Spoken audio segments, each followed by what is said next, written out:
Hello बच्चों, most welcome in the class. So आज का क्लास शुरू करते हैं और आज का टॉपिक है class 11 chemistry, chemical bonding and molecular structure पढ़ रहे हैं। उसमें एक टॉपिक है सम इम्पोर्टेंट बॉन्ड कैरेक्टरिस्टिक्स। तो हमने काफ़ी सारा बॉन्ड कैरेक्टरिस्टिक्स देखा है, जैसे बॉन्ड लेंथ हो गया, बॉन्ड एंथैल्पी हो गया। तो उसमें ही एक कैरेक्टर है partial ionic character of covalent bond. Some important basic characteristics में एक टॉपिक है partial ionic character of bond, तो उसके बारे में थोड़ा स्टडी करते हैं। तो जैसे हमने बताया था कि जैसे कि दो एटम हैं और दोनों एटम के बीच में या ये दोनों एटम के इलेक्ट्रोनेगेटिविटी यदि अलग अलग है तो जो शेयर्ड पेयर इलेक्ट्रॉन्स है, जो ज़्यादा इलेक्ट्रोनेगेटिव होता है उसकी तरफ वो शिफ्ट कर जाता है। जो शेयर्ड पेयर इलेक्ट्रॉन है या जो बॉन्ड पेयर इलेक्ट्रॉन है उसकी तरफ शिफ्ट कर जाता है। और जैसे ही शिफ्ट करता है तो जो ज़्यादा इलेक्ट्रोनेगेटिव होता है उस पर डेल्टा माइनस चार्ज हो जाता है और जो कम इलेक्ट्रोनेगेटिव होता है उस पर प्लस डेल्टा चार्ज हो जाता है। तो इस तरह से पार्शियल पोलैरिटी आ जाती है, दोनों एटम पे पार्शियल पोलैरिटी आ जाती है। और जब तो इस तरह से हम कह सकते हैं पार्शियल पोलैरिटी आने का मतलब है कि कह सकते हैं कुछ ये कोवलेंट बॉन्ड है, यहाँ बॉन्ड इलेक्ट्रॉन की शेयरिंग से बॉन्ड बना है। तो जब पार्शियल पोलैरिटी आ जाती है due to electronegativity of the atom, तो उस केस में हम कह सकते हैं कि थोड़ा सा इसमें आयनिक करेक्टर आ गया होगा, इस बॉन्ड में थोड़ा सा आयनिक करेक्टर आ गया होगा, क्योंकि यहाँ पे एक छोर पे प्लस चार्ज डेवलप हो जाता है, दूसरे छोर पे स्लाइटली माइनस चार्ज डेवलप हो जाता है। यानी कह सकते हैं कि बॉन्ड जो है थोड़ा सा पोलर हो जाता है, बॉन्ड की जो प्रॉपर्टी है थोड़ी पोलर हो जाती है। तो हमें ये देखना है कि इसमें थोड़ा सा पार्शियल जब आयनिक करेक्टर डेवलप होता है तो ये देखना है कि उस पार्शियल आयनिक करेक्टर को कैसे डिफाइन करेंगे। So the topic is partial ionic character of covalent bond. जो बॉन्ड फॉर्मेशन हुआ है तो कोवलेंट है, लेकिन due to difference electronegativity of the atom, दोनों एटम पे स्लाइटली पोलैरिटी डेवलप हो जाती है। यानी दोनों एटम पे एक पे प्लस चार्ज डेवलप हो जाता है और दूसरे पे नेगेटिव चार्ज डेवलप हो जाता है। तो और इसलिए होता है कि दोनों की इलेक्ट्रोनेगेटिविटी में डिफरेंस होता है, और दोनों की इलेक्ट्रोनेगेटिविटी में जितना ही ज़्यादा डिफरेंस होगा पार्शियल आयनिक करेक्टर उतना ही बढ़ता जाएगा। यानी कि उसमें उस बॉन्ड में आयनिक करेक्टर बढ़ता जाएगा और कोवलेंट करेक्टर घटता जाएगा। यानी कि दोनों की इलेक्ट्रोनेगेटिविटी में जितना ज़्यादा डिफरेंस होगा आयनिक करेक्टर बॉन्ड का उतना ज़्यादा बढ़ेगा और कोवलेंट करेक्टर उतना ही ज़्यादा बॉन्ड का घटेगा। तो इसके लिए कुछ पॉइंट्स हैं, जैसे कि when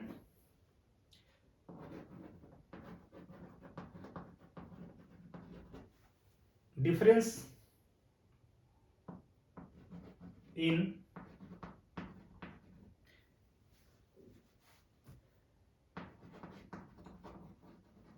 electronegativities in atoms, or you can say bonded atoms,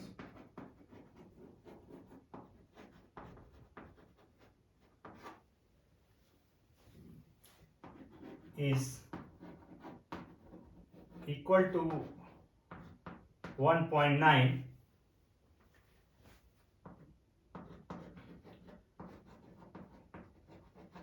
the bond is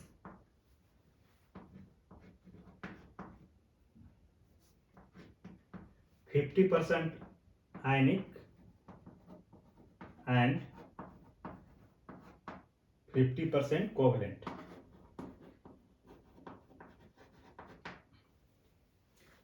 When difference in electronegativities is in atom is equal to 1.9, the bond is 50% ionic and 50% covalent.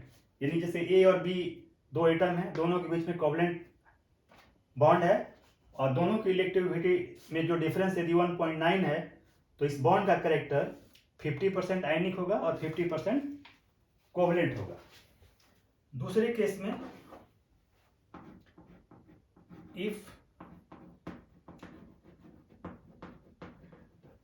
Difference in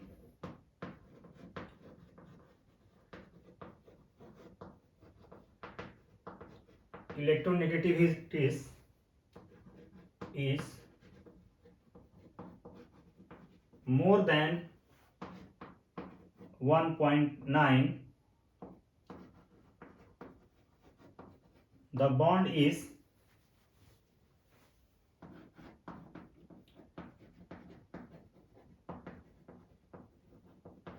predominantly ionic in character।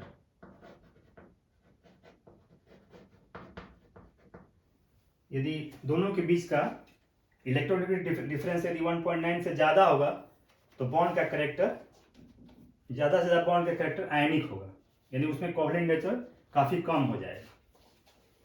और तीसरे case में if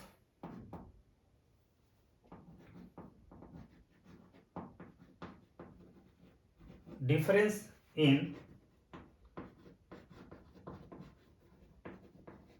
electronegativities is less than 1.9,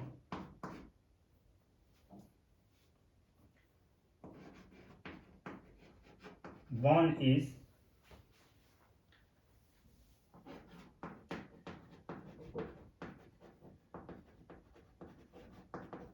predominantly covalent character,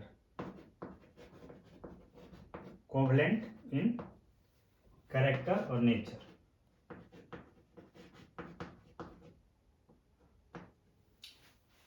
तो difference in electronegativity के basis पे हम कुछ इस तरह से इसका स्टेटमेंट लिख सकते हैं, जैसे कि यदि इलेक्ट्रोनेगेटिव डिफरेंस दोनों एटम के बीच का जो इलेक्ट्रोनेगेटिव डिफरेंस है यदि 1.9 होगा तो बॉन्ड का कैरेक्टर 50% आयनिक होगा और 50% कोवलेंट होगा। यदि इलेक्ट्रोनेगेटिव डिफरेंस यदि 1.9 से ज़्यादा होगा तो बॉन्ड का कैरेक्टर प्रेडोमिनेटली आयनिक होगा, यानी आयनिक कैरेक्टर 50% से ज़्यादा होगा, यानी कह सकते हैं कि बॉन्ड कैरेक्टर आयनिक होगा। और जब 1.9 से कम होगा तो बॉन्ड कैरेक्टर कोवलेंट होगा।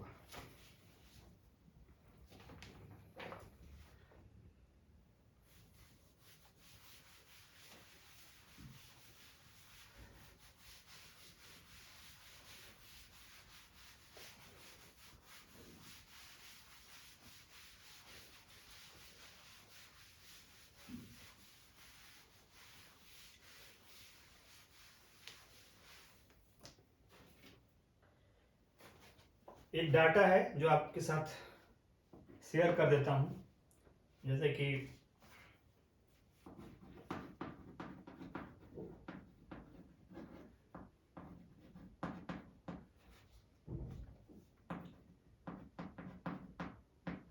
Electronegativities difference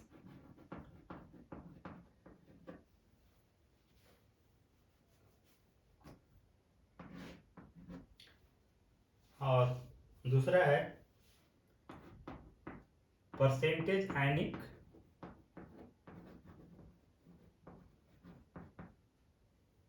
character of bond.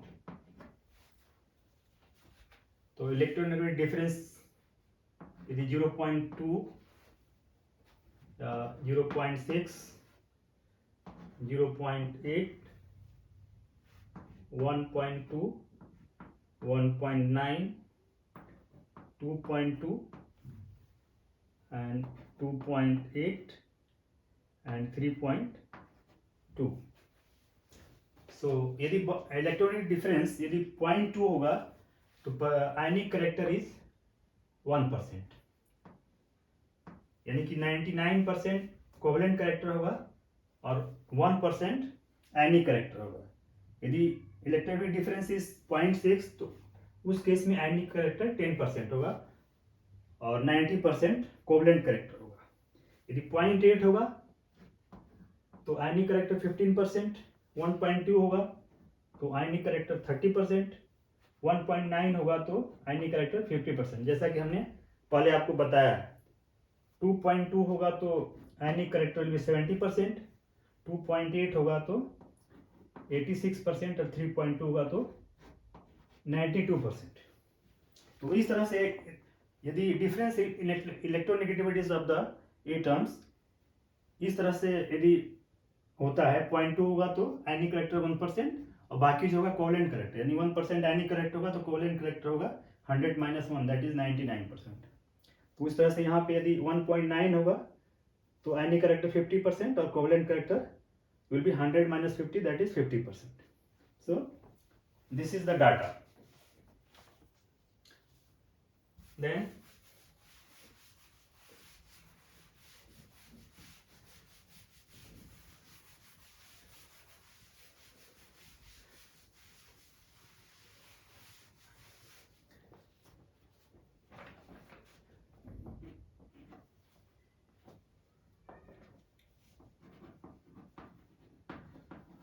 some equations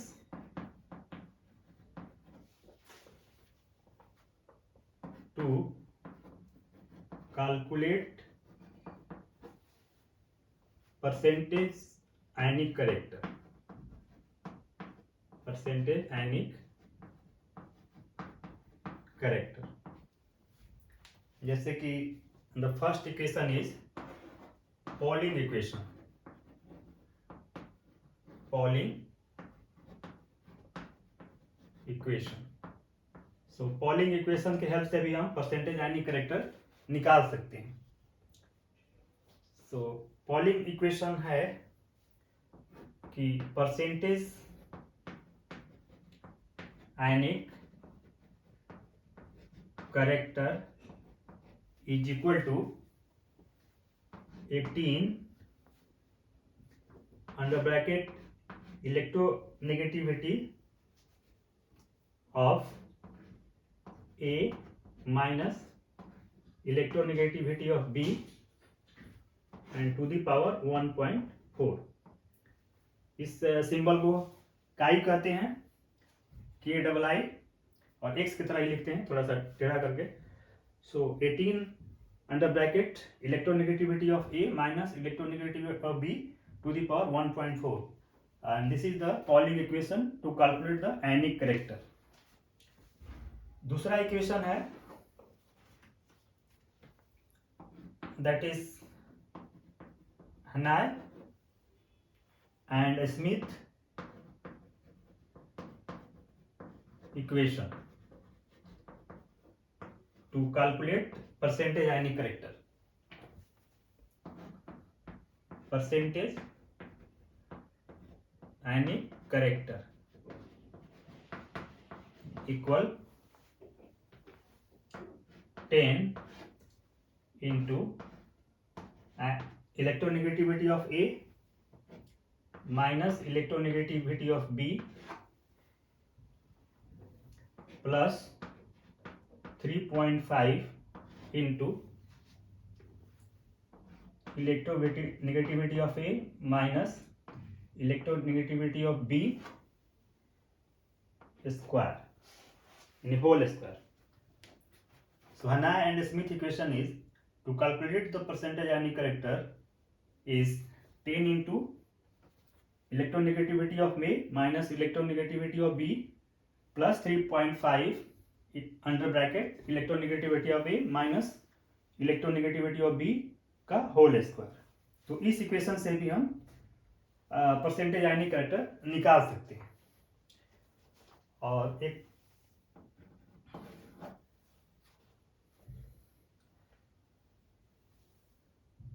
by dipole moment,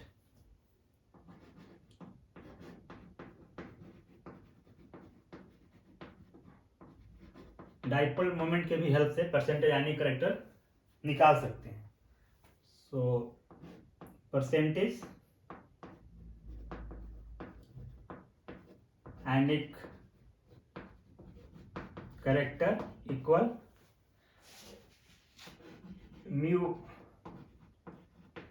observe upon mu ionic into 100। और यहाँ पे हम लिखते हैं कि mu equal dipole moment, dipole moment. तो यदि डाइपोल मोमेंट ऑब्जर्व हमें पता हो और डाइपोल मोमेंट आयनिक, यानी कि जब वो कंपाउंड प्योर आयनिक फॉर्म में हो तो उस केस में उसका डाइपोल मोमेंट कितना है। तो यदि डाइपोल मोमेंट ऑब्जर्व पता हो और डाइपोल मोमेंट आयनिक पता हो तो इस दोनों को रख के यदि 100 से मल्टीप्लाई करेंगे तो will get the percentage ionic character of the bond. तो उस केस में हम परसेंटेज आयनिक कैरेक्टर पता कर सकते हैं। तो ये 3 इक्वेशंस हैं या इक्वेशन 3 फार्मूला हैं जिनके हेल्प से हम percentage ionic character of bond निकाल सकते हैं।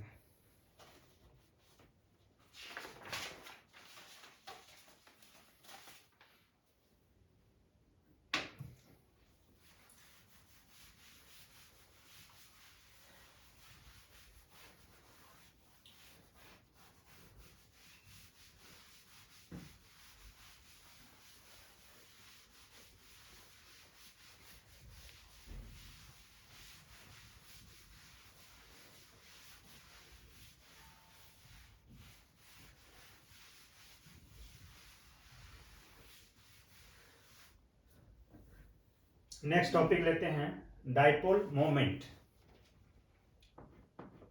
यू कैन से the next characteristics of bond is dipole moment. Dipole moment, और डाइपोल मोमेंट को म्यू से दिखाते हैं, म्यू से इंडिकेट करते हैं डाइपोल मोमेंट। सो जैसे एक एटम है, it is linked with the atom B by the covalent bond. So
तो सपोज ये भी कोई मॉलिक्यूल है जो कोवलेंट बॉन्ड से लिंक है, यानी एटम ए और एटम बी के बीच में कोवलेंट बॉन्ड है। और यदि ए और बी का जो इलेक्ट्रोनेगेटिविटी है, यदि दोनों में डिफरेंस है तो डेफिनेटली कुछ उस पर चार्ज डेवलप होगा, जो हमने पहले बताया कि उस पर सपोज मान लीजिए उस पर प्लस डेल्टा चार्ज या दूसरे पे माइनस डेल्टा चार्ज डेवलप हो जाता है। तो उस तरह के हम बॉन्ड को कहते हैं पोलर बॉन्ड। उस तरह के बॉन्ड को कहते हैं पोलर बॉन्ड, जहाँ पे कि दोनों की इलेक्ट्रोनेगेटिविटी में डिफरेंस होता है।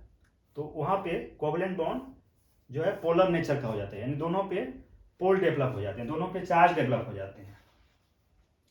तो उसी तरह से इलेक्ट्रोनेगेटिविटी जितनी ही ज़्यादा होगी उस पर चार्ज उतना ही ज़्यादा डेवलप होगा, यानी उसकी चार्ज का जो मैग्नीट्यूड होगा उतना ही ज़्यादा बढ़ जाएगा। तो यहाँ पे भी हम इस तरह का कोई मॉलिक्यूल कंसिडर करते हैं ए बी, जिसमें दोनों के बीच में कोवलेंट बॉन्ड है, तो और हम ये मान के चल रहे हैं कि दोनों की इलेक्ट्रोनेगेटिविटी में डिफरेंस है, जिसके वजह से ए पे चार्ज डेवलप हो गया और बी पे भी चार्ज डेवलप हो गया है।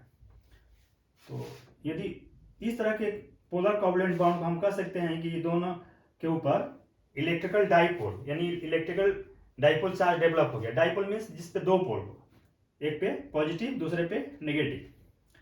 तो इस केस में चूंकि ये पूरा मॉलिक्यूल न्यूट्रल होता है, पूरा A B molecule overall neutral होता है, इसलिए हम कह सकते हैं कि जितना पॉजिटिव चार्ज डेवलप होगा उतना ही नेगेटिव चार्ज डेवलप होगा, ताकि वो दोनों एक दूसरे को कैंसिल कर दें and overall the molecule will be neutral. So यहाँ हम कह सकते हैं कि plus Q is equal to minus Q, since molecule is neutral।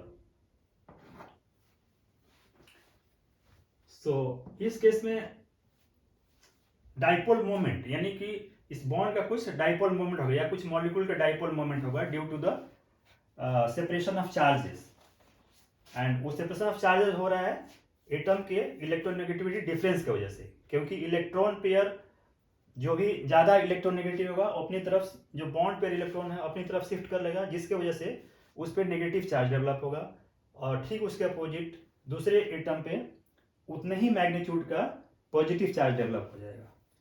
तो उस तरह के इस तरह से जब चार्ज डेवलप होता है तो इसको हम बोलते हैं electric dipole, and due to electric dipole उस मॉलिक्यूल के अंदर डाइपोल मोमेंट आ जाता है, और कैसे बॉन्ड के अंदर डाइपोल मोमेंट आ जाता है।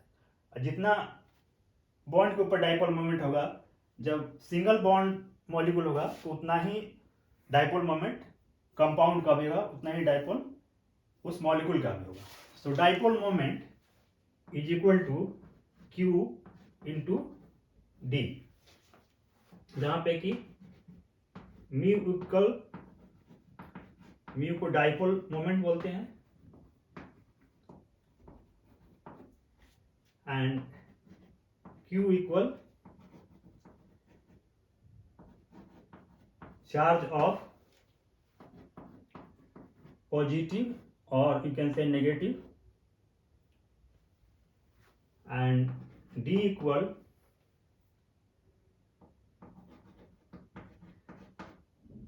distance between the center of positive and negative charge। So mu equal dipole moment, Q equal you can say Q equal magnitude of charge कर सकते हैं इसको, magnitude of charge of positive या negative, और D equal distance between the center of positive and negative charge। so इस फार्मूले से हम किसी मॉलिक्यूल का या किसी बॉन्ड का डाइपोल मोमेंट निकाल सकते हैं।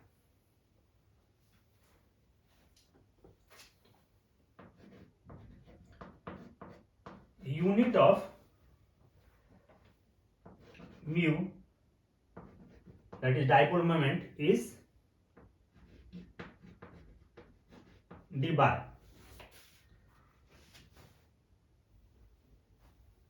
and वन, और इसको शॉर्ट में d कहते हैं या शॉर्ट में d लिखते हैं। Unit of mu that is dipole moment is dy, and in short it is written capital D, and 1 dy equal 1 into 10 to the power minus 18 electrostatic unit centimeter। So 1 dy equal 1 into 10 to the power minus 18 electrostatic unit centimeter।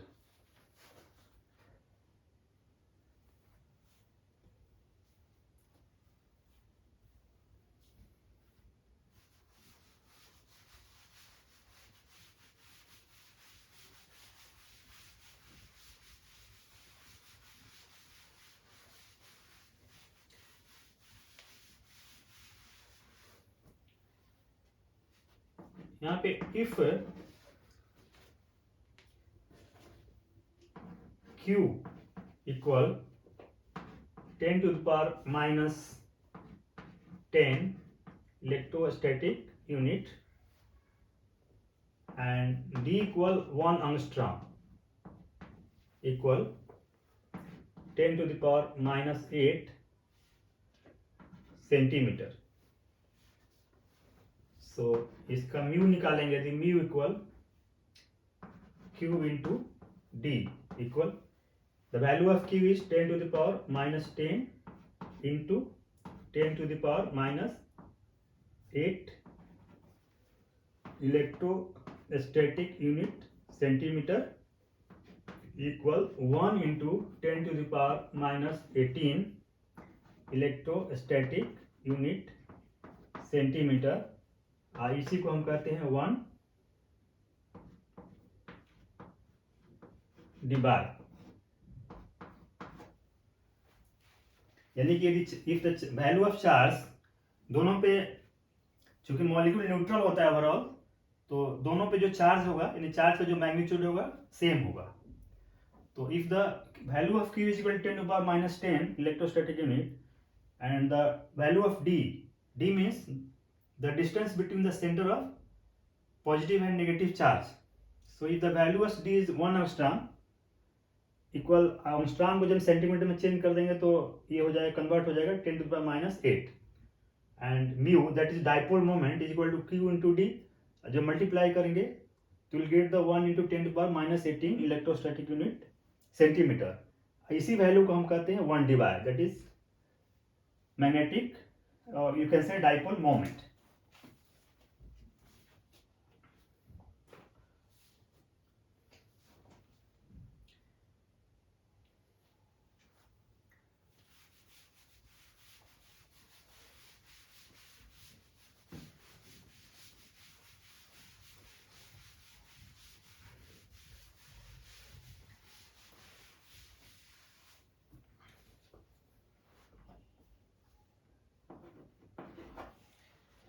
So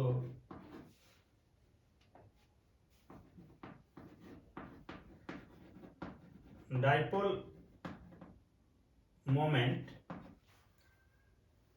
in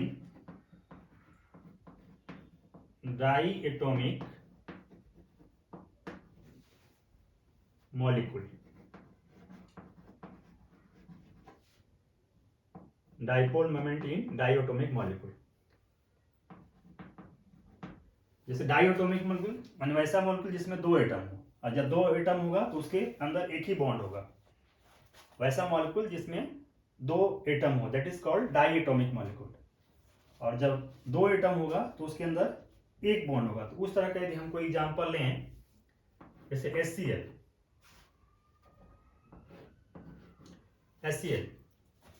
इस the diatomic molecule और इसके अंदर एक ही bond है। और हम जानते हैं कि HCl में जो क्लोरीन का इलेक्ट्रोनेगेटिविटी HCl कंपैरिजन में सबसे काफ़ी ज़्यादा होता है। तो यहाँ हम कह सकते हैं कि Cl पे माइनस डेल्टा चार्ज हो जाएगा और सेम मैग्नीट्यूड का हाइड्रोजन पे प्लस डेल्टा चार्ज हो जाएगा। तो इसका मतलब कि इस दोनों पे डाइपोल हो गया, यानी 2 पोल बन गए, एक प्लस और दूसरा नेगेटिव। तो इसका जो the value of you can से dipole that is mu equal in case of HCl that is 1.03 divide. So dipole moment of HCl will be 1.03 divide. और डाइपोल मोमेंट को हम एक सिंबल से दिखाते हैं, लाइक एरो सिंबल से दिखाते हैं, जिसमें जो एरो का टेल होता है वो पॉजिटिव पोल की तरफ रहता है। डाइपोल मोमेंट को हम एरो सिग्नल से, एरो सिंबल से दिखाते हैं, जिसमें कि एरो का टेल पॉजिटिव पोल की तरफ होता है and its heads ends towards negative pole, और उसका जो हेड होता है वो नेगेटिव पोल की तरफ होता है। एरो का टेल पॉजिटिव पोल की तरफ, हेड उसका नेगेटिव पोल की तरफ, and this is the symbol of to show the dipole moment।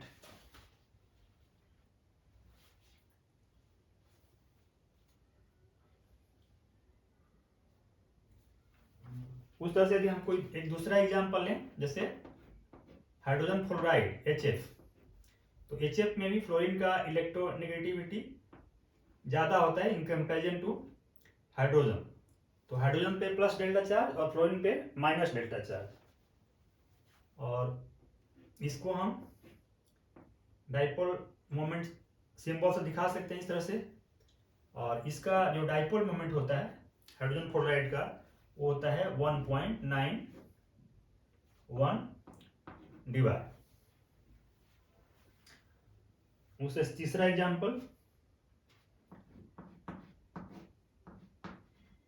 HBr hydrogen bromide, तो ब्रोमीन पे माइनस डेल्टा और हाइड्रोजन पे प्लस डेल्टा। और इसको डाइपोल सिंबल से दिखा देते हैं, डाइपोल मोमेंट सिंबल से। और इसका डाइपोल मोमेंट होता है हाइड्रोजन ब्रोमाइड का 0.79 divide. And next molecule is hydrogen iodide. So iodine पे माइनस डेल्टा और हाइड्रोजन पे प्लस डेल्टा। और dipole moment of hydrogen iodide is 0.38 divide. यानी कैसे डाइपोल मोमेंट के केस में इसका डाइपोल मोमेंट ज़्यादा है, इसका उससे कम है, और हाइड्रोजन ब्रोमाइड का ज़्यादा है हाइड्रोजन आयोडाइड से। तो यहाँ पर देख रहे हैं कि जैसे जैसे इलेक्ट्रोनेगेटिविटी घट रही है, डाइपोल मोमेंट भी घट रहा है। यानी कि dipole moment is directly proportional to the electronegativity और डिफरेंस इन इलेक्ट्रोनेगेटिविटी। यहाँ पे डिफरेंस इन फ्लोरीन का इलेक्ट्रोनेगेटिविटी सबसे ज़्यादा होती है, इसलिए यहाँ पे सबसे ज़्यादा डाइपोल मोमेंट है। और आयोडीन का इलेक्ट्रोनेगेटिविटी सबसे कम होता है, इसलिए यहाँ पे इस मॉलिक्यूल का, दैट इज हाइड्रोजन आयोडाइड का डाइपोल मोमेंट सबसे कम है। जैसे जैसे डाइपोल मोमेंट, जैसे जैसे इलेक्ट्रोनेगेटिविटी घटती जा रही है, वैसे वैसे डाइपोल मोमेंट भी घटता जा रहा है। सो ये ओनली एप्लीकेबल है सिर्फ डाइएटॉमिक मॉलिक्यूल केस में, जहाँ पे सिर्फ ओनली वन बॉन्ड होता है। जहाँ पे सिर्फ ओनली वन बॉन्ड होता है उस केस में सिर्फ ये एप्लीकेबल है। जो बॉन्ड का डाइपोल मोमेंट होता है वही डाइपोल मोमेंट मॉलिक्यूल का भी होता है। यानी कि यहाँ पे कह सकते हैं कि जो H हाइड्रोजन और क्लोरीन के बीच में जो बॉन्ड है उसका डाइपोल मोमेंट 1.03 है, और मॉलिक्यूल का भी डाइपोल मोमेंट 1.03 है। And this is applicable only in case of diatomic molecules, जहाँ पे कि सिर्फ एक ही बॉन्ड होता है। Next,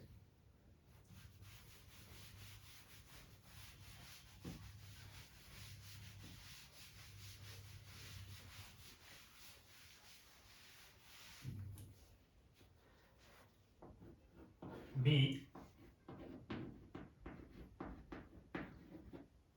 dipole moment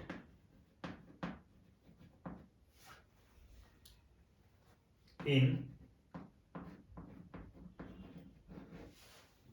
polyatomic molecule.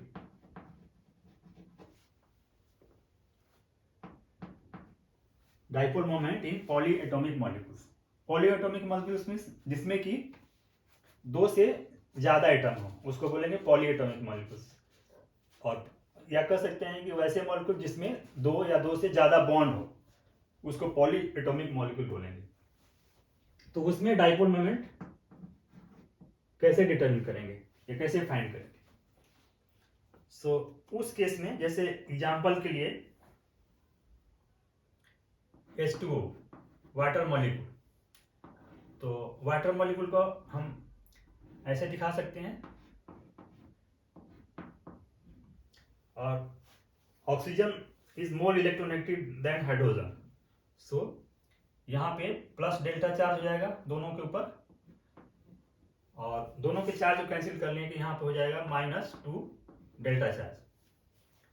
और इसको हम दिखाने के लिए, जो डाइपोल मोमेंट का सिंबल है उसको दिखाने के लिए हम ऐसे एरो बना सकते हैं। और इसका जो डाइपोल मोमेंट आता है μ = 1.84 डिवाइड। दूसरा मॉलिक्यूल लेते हैं अमोनिया। नाइट्रोजन, और इसके 3 हाइड्रोजन का सिंगल बॉन्ड से यहाँ दिखा देते हैं। और nitrogen is more electronegative than hydrogen, तो हाइड्रोजन पे प्लस डेल्टा चार्ज, और नाइट्रोजन को इस पूरे चार्ज को कैंसिल करने के लिए इस पे चार्ज हो जाएगा -3 डेल्टा। और इसको हम सिंबल को, डाइपोल सिंबल को एरो से दिखा सकते हैं।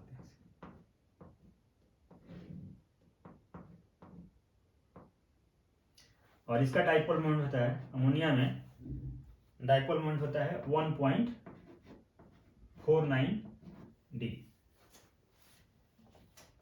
तो इस केस में जहाँ पे कि डाइपोल, जहाँ पॉलीएटॉमिक मॉलिक्यूल्स होता है, जिसमें जहाँ पे 2 से ज़्यादा एटम उस मॉलिक्यूल्स में है, या कह सकते हैं 2 से ज़्यादा बॉन्ड हो, उस केस में जो डाइपोल मोमेंट होता है वो सिर्फ बॉन्ड के डाइपोल मोमेंट पे डिपेंड नहीं करता है, वो सिर्फ बॉन्ड के डाइपोल मोमेंट पे डिपेंड नहीं करता है।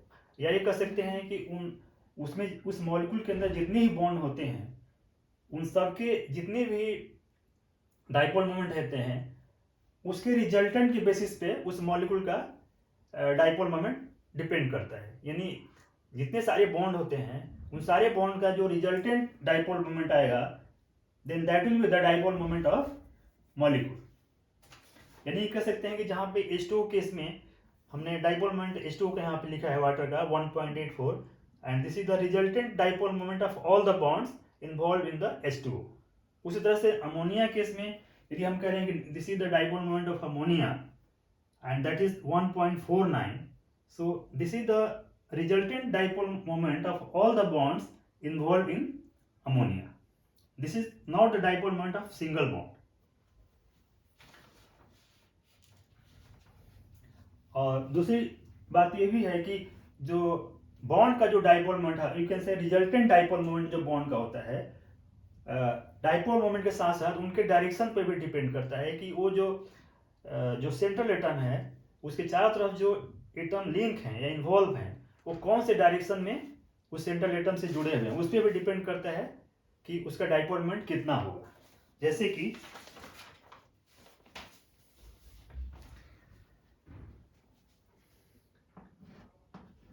CO2, अब CO2 के केस में carbon is the central atom और उसके साथ ऑक्सीजन जुड़ा हुआ है दोनों तरफ, और oxygen is more electronegative than carbon, so यहाँ पे माइनस डेल्टा और यहाँ पे भी माइनस डेल्टा, और यहाँ पे हो जाएगा +2 डेल्टा, यहाँ पे हो जाएगा +2 डेल्टा।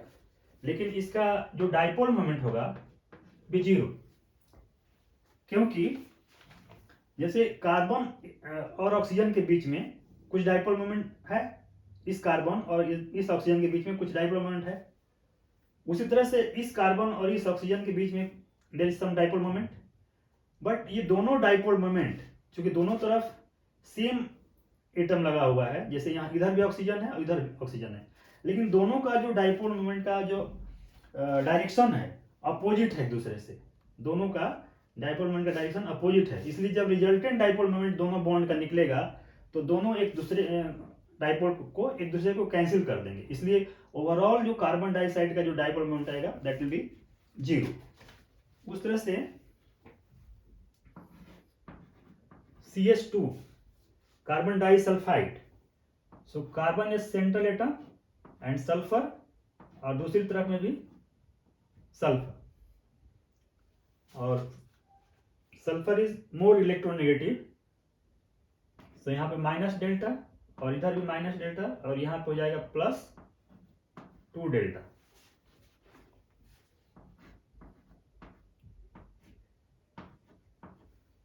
और इसका भी डाइपोल मोमेंट 0, क्योंकि यहाँ भी हम देख रहे हैं कि दोनों बॉन्ड पे डाइपोल मोमेंट तो है, लेकिन जो डायरेक्शन है डाइपोल का वो दोनों का एक दूसरे के विपरीत है, दूसरे के अपोजिट है, इसलिए ओवरऑल जो कार्बन डाइसल्फाइड का जो डाइपोल मोमेंट होगा वो 0 हो जाएगा।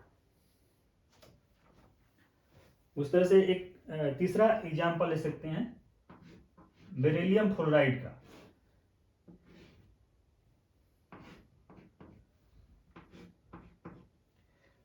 यहाँ पे माइनस डेल्टा होगा क्योंकि फ्लोरीन इज मोर इलेक्ट्रोनेगेटिव, और यहाँ पे भी माइनस डेल्टा, और यहाँ पे हो जाएगा +2 डेल्टा।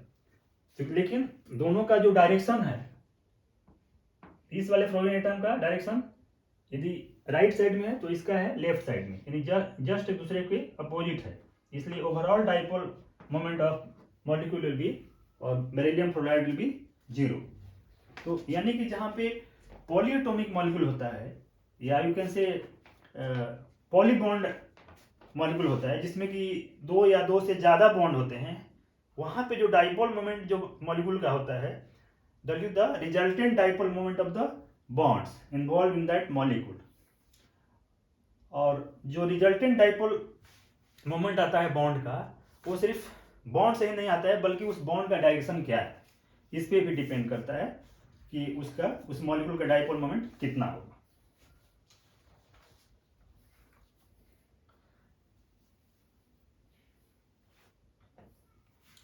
कुछ और एग्जाम्पल लेते हैं इसमें।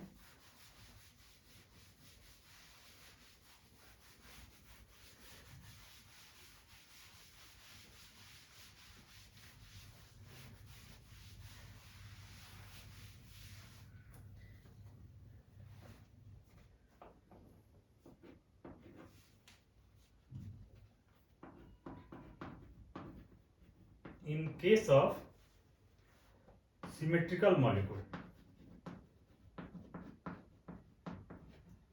symmetrical molecules,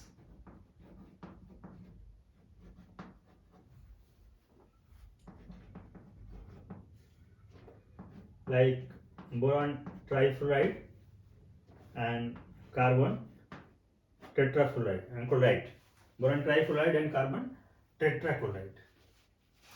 तो जैसे बोरान ट्राइफ्लोराइड का हम यदि स्ट्रक्चर बना है इसका, तो boron is a central atom, और एक साइड में यहाँ पे फ्लोरीन यूज लगा देंगे, और यहाँ पे भी फ्लोरीन, और यहाँ पे फ्लोरीन जोड़ देंगे।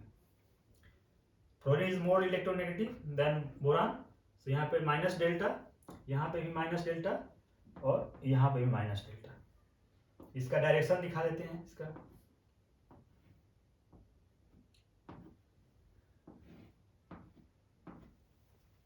लेकिन ये जो दोनों फ्लोरीन लिंक है, इसका जो रिजल्टेंट जो डायरेक्शन होता है वो इस तरह से हो जाता है,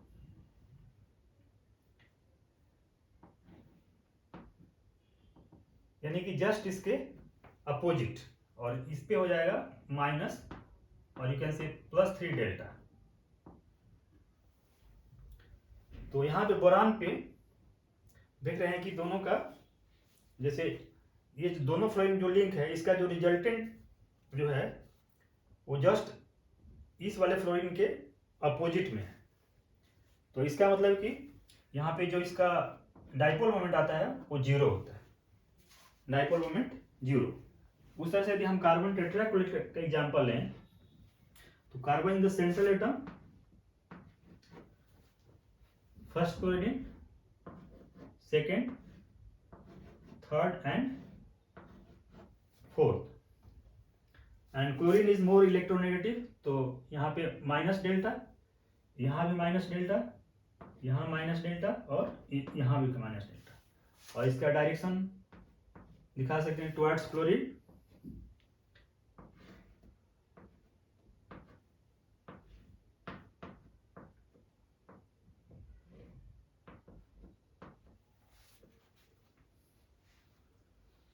और कार्बन पे हो जाएगा +4 डेल्टा। सो इसका टोटल बॉन्ड कर दिया, टोटल 4 बॉन्ड्स, एंड चारों बॉन्ड का जो रिजल्टेंट डाइपोल मोमेंट इज 0, क्योंकि इनका जो डायरेक्शन है एक दूसरे के जस्ट अपोजिट है, इसलिए the resultant dipole moment of all the 4 bonds are 0। So the dipole moment of overall molecule is 0। So mu equal 0। तो यानी कि जब डाइपोल मोमेंट 0 होता है, एंड किसी भी मॉलिक्यूल का जब डाइपोल मोमेंट 0 होता है तो मॉलिक्यूल सिमेट्रिकल होता है। कह सकते हैं कि those molecules are symmetrical when the dipole moment is 0.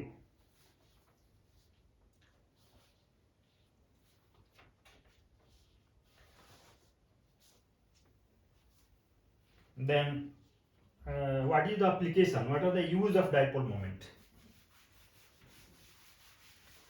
Dipole moment का क्या एप्लीकेशन है, क्या यूज है?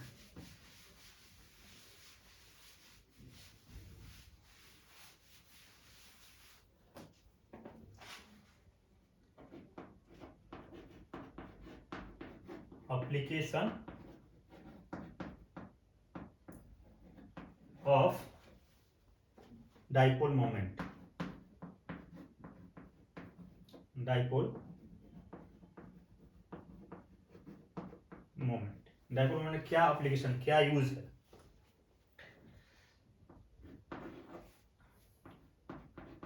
In determining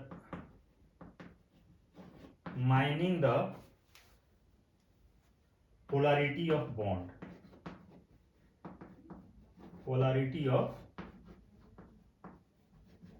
bond.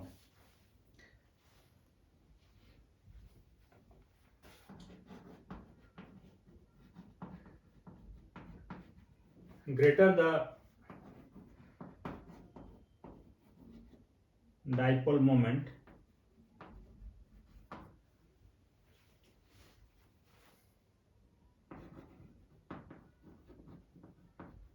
higher is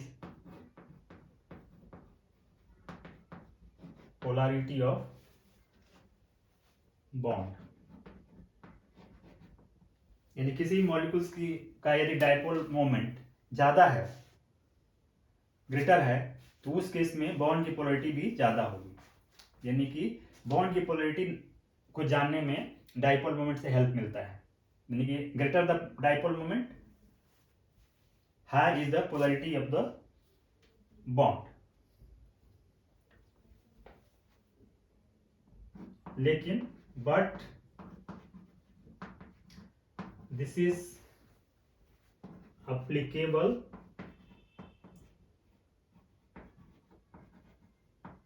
in case of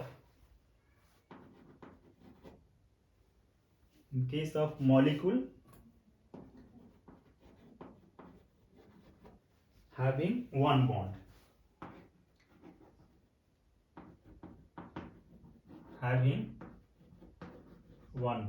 ये सिर्फ उसी मॉलिक्यूल केस में एप्लीकेबल है जहां पे जिस मॉलिक्यूल में एक बॉन्ड हो। यानी कह सकते हैं सिर्फ ये एप्लीकेबल डाइएटॉमिक मॉलिक्यूल के केस में एप्लीकेबल होगा। यानी कि higher the dipole moment, greater is the polarity of bond.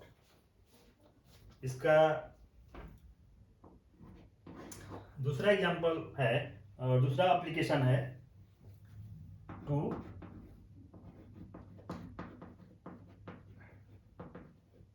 determine the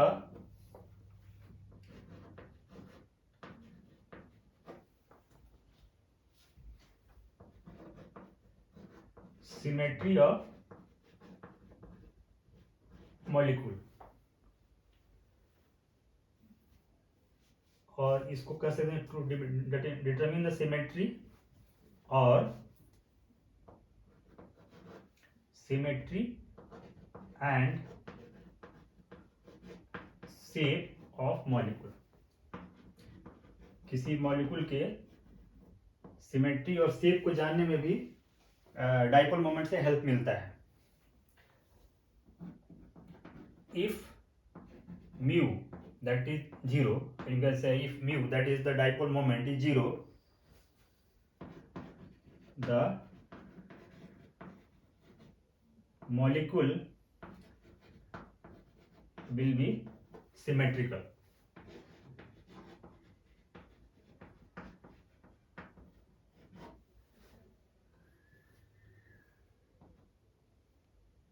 And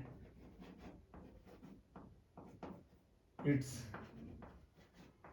shape may be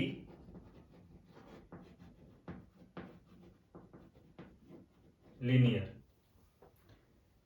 जैसे कि यदि डाइपोल मोमेंट 0 होता है तो उस केस में मॉलिक्यूल इज सिमेट्रिकल और उसका शेप ऐसा हो सकता है कि उसका शेप लीनियर हो, लेकिन ऐसा जरूरी नहीं कि लीनियर शेप हो, but it may be linear, इसका शेप लीनियर हो सकता है। जैसे कि कार्बन डाइऑक्साइड के केस में, कार्बन डाइऑक्साइड के केस में यहाँ पे म्यू इक्वल 0 है, यानी डाइपोल मोमेंट इज 0, तो ये इसका जो शेप होता है वो लीनियर होता है। और दूसरे केस में हम कहें कि जैसे बोरान ट्राइफ्लोराइड, इसमें भी डाइपोल मोमेंट 0 होता है, but shape not linear, but shape not linear. ऐसा कोई जरूरी नहीं है कि यदि डाइपोल मोमेंट 0 होगा तो उसका शेप लीनियर होगा। Molecule will be symmetrical definitely, but shape may be linear और may not be, but it's shape may be linear और नॉट आल्सो। उसका शेप लीनियर हो भी सकता है और लीनियर नहीं भी हो सकता है, but the overall the molecule will be symmetrical. और इसका तीसरा एप्लीकेशन है डाइपोल मोमेंट का,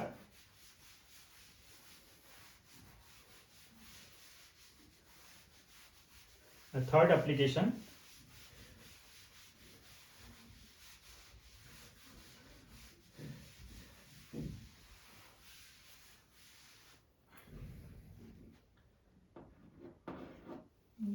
इसका third application to calculate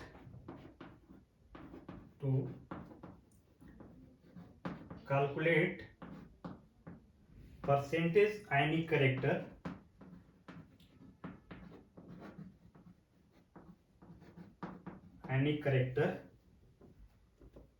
of molecule, or you can say bond. जैसे for example to calculate percentage ionic character, so इसका जो फॉर्मूला होता है percentage ionic character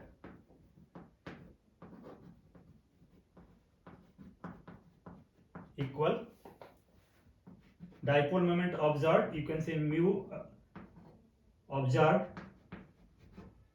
dividing by dipole moment ionic into 100। इस फार्मूले से हम आयनिक कैरेक्टर निकाल देते हैं। जैसे कि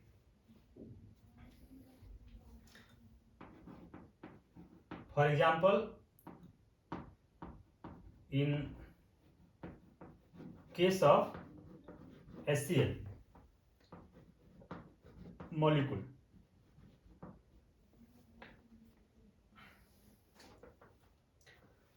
इसके केस में mu observe equal 1.03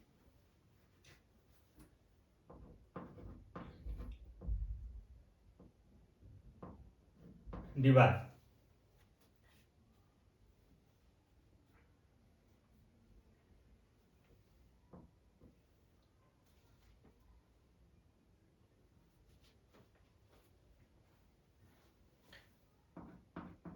if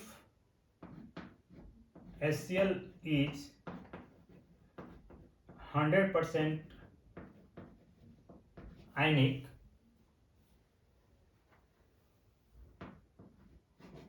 the charge Q equal 4.8 into 10 to the power minus 10 electrostatic unit, and D equal 1.275 angstrom। और सो इसका यदि हम डाइपोल मोमेंट निकालेंगे इसका, यानी कि जो 100% यदि आयनिक होगा तो उसका डाइपोल मोमेंट जो होगा उसका, यानी कि डाइपोल आयनिक यदि हम निकालेंगे of HCl, that is Q into D, और Q की वैल्यू दी हुई है 4.8 into 10 to the power minus 10, और यदि हम आंगस्ट्रॉम को भी उसमें कन्वर्ट कर देंगे सेंटीमीटर में तो 1.2 75 into 10 to the power -8 centimetre. So इसकी जो वैल्यू आएगी that is 6.12 into 10 to the power -18 divide, ये डिवाइड नहीं होगा बल्कि यहाँ पे इलेक्ट्रोस्टैटिक यूनिट सेंटीमीटर, और इस वैल्यू को हम डी भी बोलते हैं, डिवाइड बोलते हैं। सो ये इसकी टोटल वैल्यू हो जाएगी 6.12 डिवाइड, यानी कि जब HCl 100% आयनिक होगा तो उस केस में जो डाइपोल मोमेंट होगा वो होगा 6.12 डिवाइड। सो percentage ionic character, percentage ionic character equal, जो ऑब्जर्व वैल्यू है 1.03 है, 1.03 divide, and in case of when HCl is 100% ionic, in that case the dipole moment is 6.12 divided or into 100. So इसको जब solve करेंगे तो will get 16.83%। सो इस तरह से हम डाइपोल मोमेंट या और से परसेंटेज आयनिक करेक्टर निकाल सकते हैं डाइपोल मोमेंट के हेल्प से। यदि हमें ऑब्जर्व डाइपोल मोमेंट पता हो और उसका इस मॉलिक्यूल का जब 100% आयनिक करेक्टर होगा तो उस केस में उसका उस पर चार्ज कितना है और उसका जो distance between the two ions या distance between the two charge कितना है, यदि वो वैल्यू पता है तो हम उसका डाइपोल मोमेंट परसेंटेज 100% आयनिक करेक्टर का निकाल सकते हैं। और जब दोनों की वैल्यू पता होगी तो हम उस पर्टिकुलर केस में आयनिक करेक्टर कितना होगा उस फार्मूले के हेल्प से निकाल सकते हैं, and that formula is the U observed and dipole moment observed dividing by dipole moment when the molecule is 100% ionic into 100. So आज की क्लास में इतना ही। उम्मीद करता हूँ कि आप लोगों को समझ में आया होगा ठीक से। तो बाकी अगले क्लास में ध्यान से देखने और सुनने के लिए थैंक यू वेरी मच।